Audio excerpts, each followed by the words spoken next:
Hey everyone, this is smpratte, and today we're going to talk about investing in modern Pokemon. I'm really going to try to do my best here to capture the current climate of what's going on in 2022.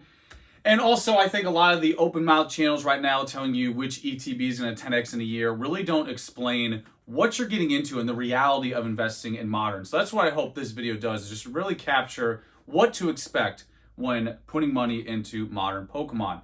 So let's start with the positives for modern. I think one of the biggest ones is that there's no barrier to entry. You know, smpratte 1999 with the cat sitting budget could buy a modern product today. It's on shelves nationwide or digitally. And also, it's selling an MSRP. Like, we defeated Team Rocket's scalpers of 2020. They are no longer operating the Target Silpco anymore. They don't occupy that anymore. Scalpers are long and gone now. Pretty much majority of product is selling at a reasonable price. So not only is it accessible nationwide, but it's also selling at a pretty solid price. So the ease to entry is definitely there right now in 2022 for everybody. So that's a big positive for modern. Also, another one is modern is really good at helping you understand the basics of like how collectibles work, you know, supply and demand, basic economics, you know, why does this set do better than this set, or this card do better than this card, and understanding condition. It's a really good introductory like experience to a lot of those, you know, subtopics. And then lastly, it's just fun. You know, you could buy something, hopefully it retains value, or if it makes money for you, that's great. It's a win-win. So I think those are like the big three things there for the positives in modern. Now, getting into the nitty-gritty, getting into why you're here. What I'm about to say, you need to go ahead and print out on Microsoft Word, 72 bold italicized font, put it up on your ceiling next to your Spice Girls poster when you wake up in the morning. Modern investing is about selling popularity before product. I don't care if it's Shining Legends, Pokemon Center exclusive, Champion's Path. It is entirely about popularity first before product. Now, I'm all about fundamentals, and I can sit here and break down the difference between Shining Legends and talk about Mewtwo and all the half-art Shinings and go through and break down Champion's Path is just heavily about Charizard or the Pokemon Center exclusive ETB. We can sit here and talk about fundamentals all day, but the bottom line is, big picture. Modern is about popularity first, product second. All throughout modern, it's like that. So if we go back to evolutions, obviously a super popular set. You got the base set Charizard in there. You got so much nice vintage art with modern art. Guess what evolutions did for 4 years? Just go ahead and guess if you weren't here. It sat steady at $90 to $100. It couldn't even get up to the chancy 120 HP. It sat at $90 to $100 for 4 straight years. Why?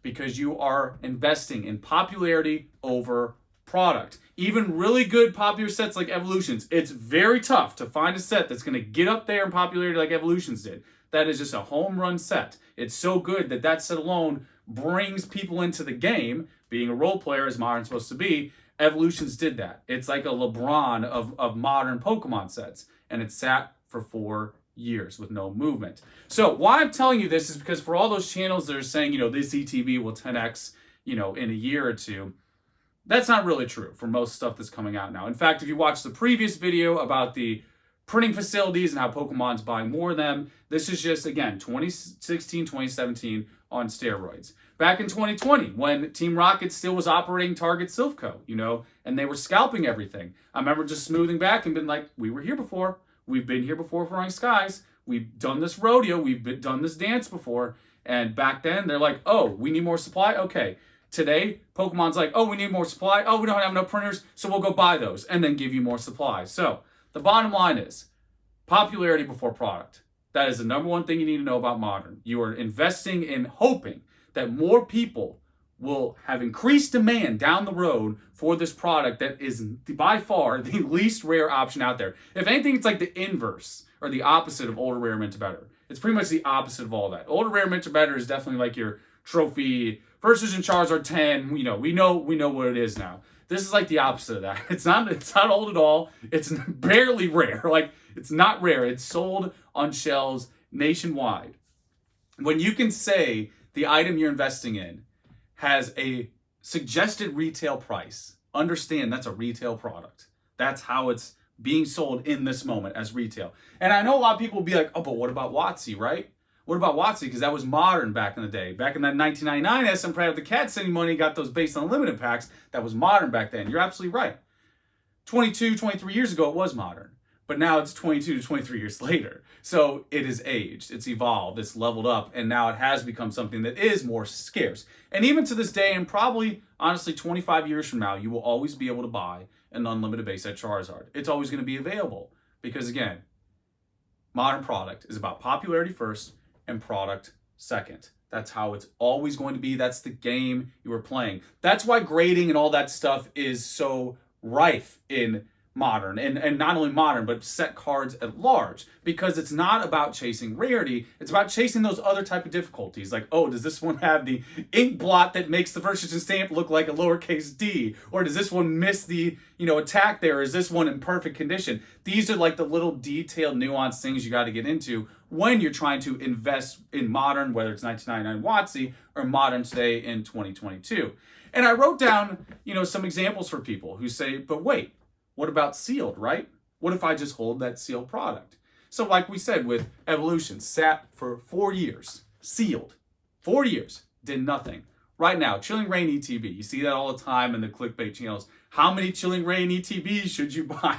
Well, if you did buy them, there hasn't been any movement in a year. They've sat at the exact same price. They've done literally nothing in a year. So I don't know how you somehow warp that into a stock. It's a neutral stock. I don't know what that is. Like, there's a stock and an inverse stock. This one's just neutral. I don't know what that meme looks like. It's like a little Kamehameha wave of an arrow going straight forward. So nothing's moved with Chilling Reign. Vivid Voltage, booster box.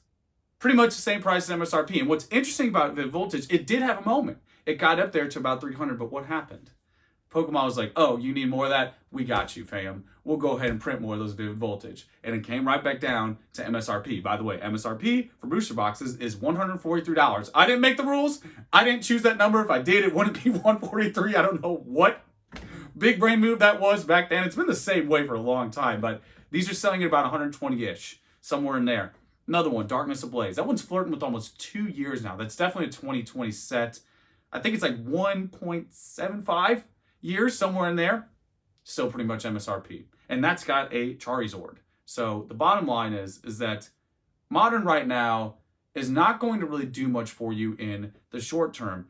It's even when you try to hold it years on years or whatever it is, you're flirting with almost 2 years with some of these now, and there's really little no movement. And I think the really blunt takeaway is if your 2-year modern investment makes less than working a day at a minimum wage job, it's probably not much of an investment. You're not going to hear that on the clickbait channels, because they really want to get you pumped for buying this product that is still being printed today, that has a manufacturer suggested retail price. What is the MSRP on a Trophy Kangaskhan? What's the MSRP on a Unicarp? What's the MSRP on a PSA 10 first edition base Charizard? So you get the idea here is that I think a lot of people falsely take some of these words and carry them over into modern, and they don't really go deeper and say, yeah, a lot of this stuff is still being printed today. It's not about the actual cards in there. It's about the popularity first and then the product. And I know a lot of people are going to be like, okay, what about the chase cards though, right? Like alt arts, super hard to pull. And I talked about in the earlier video, phenomenal. I think everyone and their dog loves alt arts. It's one of those things that you can just go and do a little alt art binder if you want, or get all PSA 9, 10, whatever grade you want.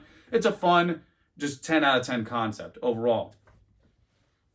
The reality is what you're doing when you're buying modern is you're getting into retail lottery.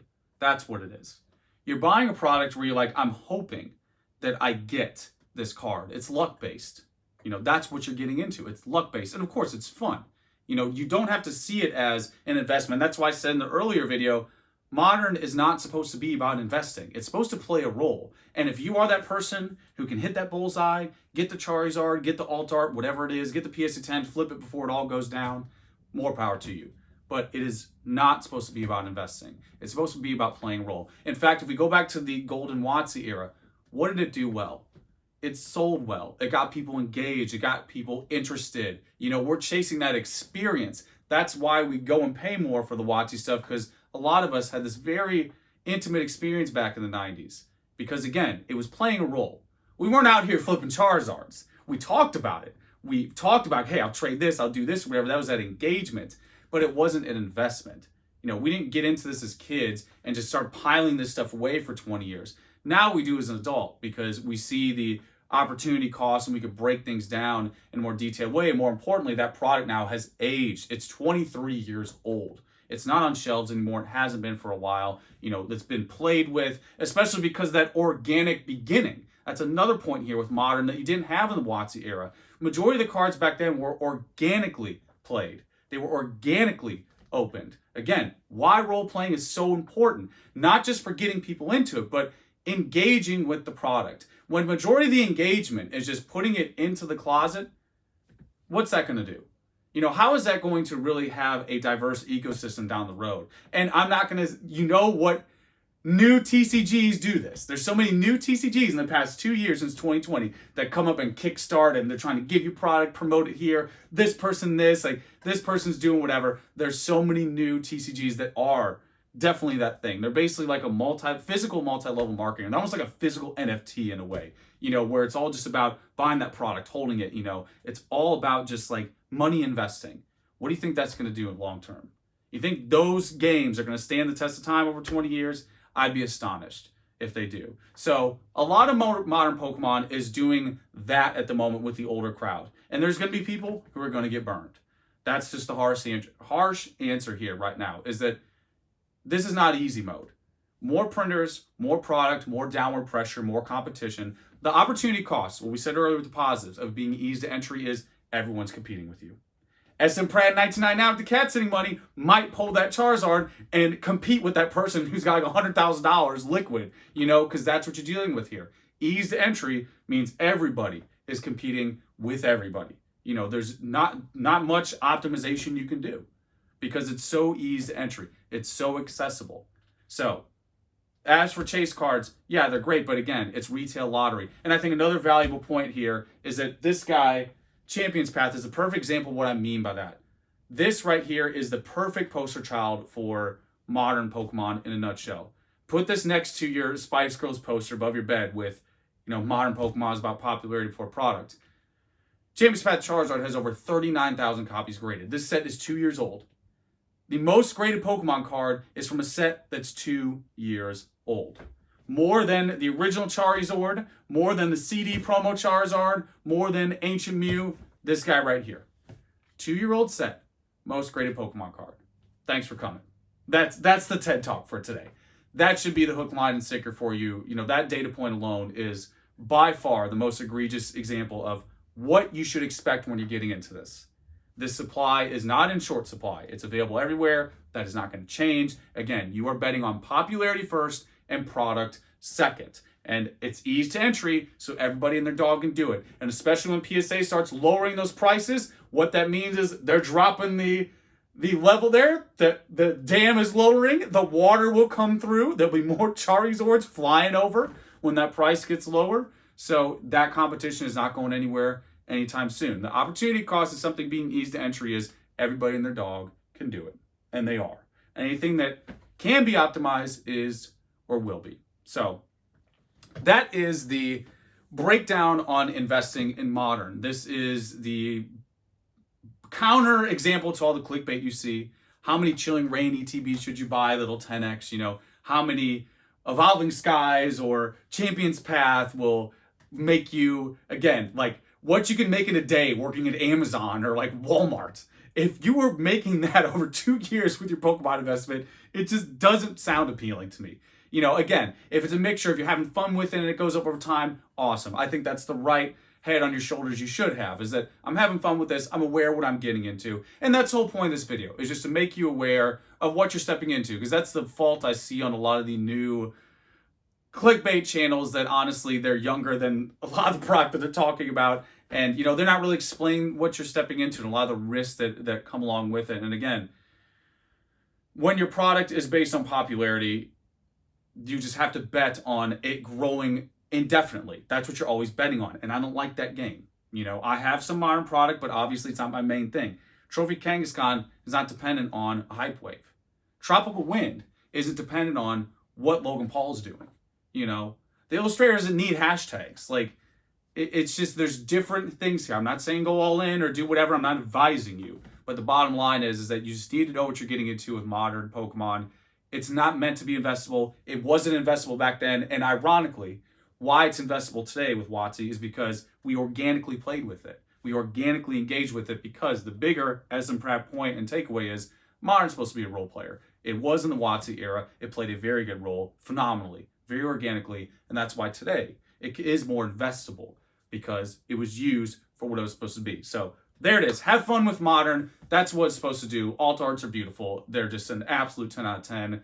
It's so fun opening up and pulling one of them, but just keep in mind, when you turn that to investing, you're playing retail lottery. You are investing in popularity before product, and that's what I have. Hopefully that hit all the points. I tried to really, do a deep dive with this and hit a lot of the fundamental things here, and I could honestly, go off and talk about each of these in their own videos. So yeah, this one's probably a little bit longer than usual, but hopefully that was useful, guys. As usual, the deal. Let me know how I feel, and that is pretty much it. Till next time.